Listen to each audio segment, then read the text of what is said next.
新闻一开始，先带观众朋友来关心一个上新的消息。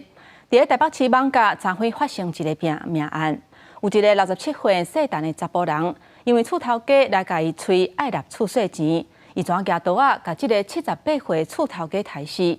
然后伊走去新店打电话去自首。目前专案是向杀人罪嫌的方向来侦办。根据社会局的了解，这两个人拢有伫咧毒鸡老人的名单内底。 已经有请社工协助警方来理清案情。68岁姓陈的嫌犯穿一领外套，裤伫咧路边。新竹的警方是因为接到一通自首的电话来遮了解，伊讲伊拄杀死人。是吗？什么事情？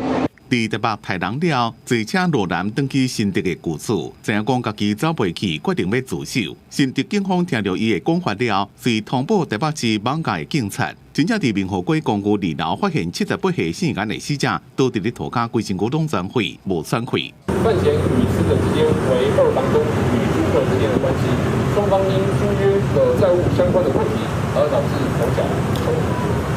犯嫌遂持菜刀向死者砍杀。